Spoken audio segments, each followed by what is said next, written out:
Hello all. Today we are going to learn one of the important characteristic of living organisms. So that is reproduction. So in our chapter we are going to learn reproduction in plants. So first we will learn what is reproduction. So reproduction is a process in which a living organism gives birth to the young ones of its same kind.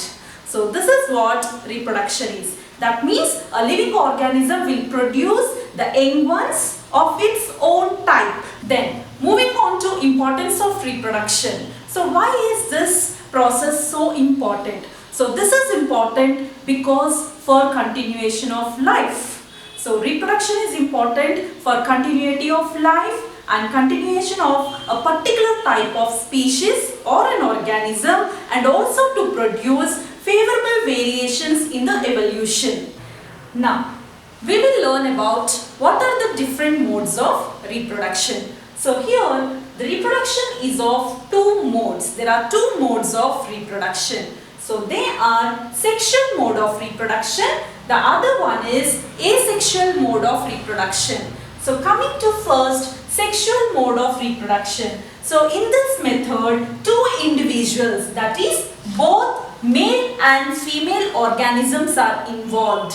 Whereas asexual mode of reproduction, a single organism can produce a new individual.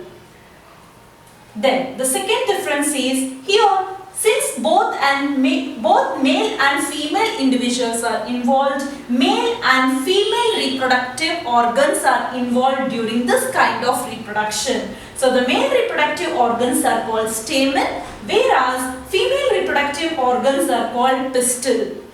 Here in asexual mode, there is no participation of reproductive organs and no formation of gametes. By the way, gametes are also called as reproductive cells. Here, the third difference is the male reproductive gametes and female reproductive gametes, they fuse to form zygote. So here, the fusion process is called fertilization.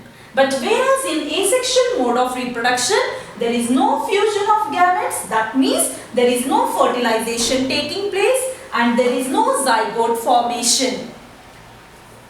And the last difference is there are variations that are seen in the new individual. It is because the newly produced individual possesses the characteristics of both male and female, whereas here there are no variations, whereas the newly produced organism will be exactly identical to the parent organism. Now let us see the modes of reproduction in plants in a flow sheet. So here the asexual mode of reproduction and sexual mode of reproduction.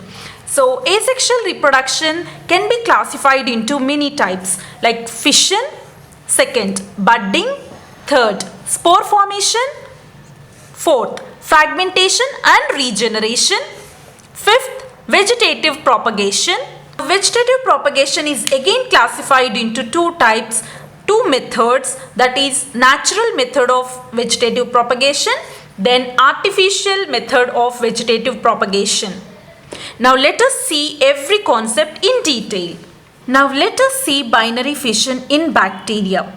So in bacteria, first the nucleus divides into two nuclei. That means the duplication of DNA will take place first, later followed by cytoplasmic division. Now here during binary fission, two cells are formed from the parent cell, each receiving exact or one copy of genetic material. The next method is budding. So budding takes place in yeast cells. So here yeast reproduces by budding. Now if you see on the surface of this yeast cell, a small bulb-like projection is formed. So this bulb-like projection we call it as bud.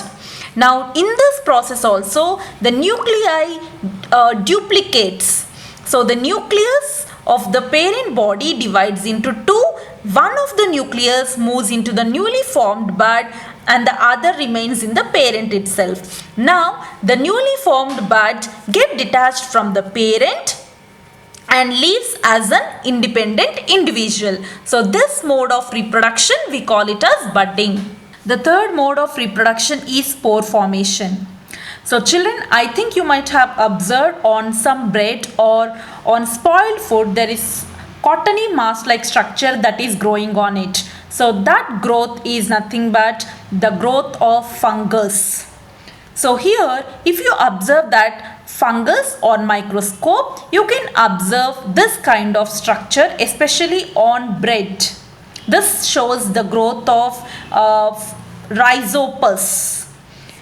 So if you see the structure, it is having fungal hyphae and then a stalk-like structure called sporangiophore, on which you can observe a ball-like structure called sporangium. So in sporangium, there are small reproductive units called spores are present. Now when the sporangium breaks, the spores will fall onto a suitable surface and develops into new fungi. So this mode of reproduction we call it as spore formation. The next mode of reproduction is fragmentation and regeneration. So here this type of reproduction can be seen in algal species such as Pyrogyra. So this Pyrogyra is actually ribbon-like body which breaks up into 2 or more parts. So each part we are calling it as fragment.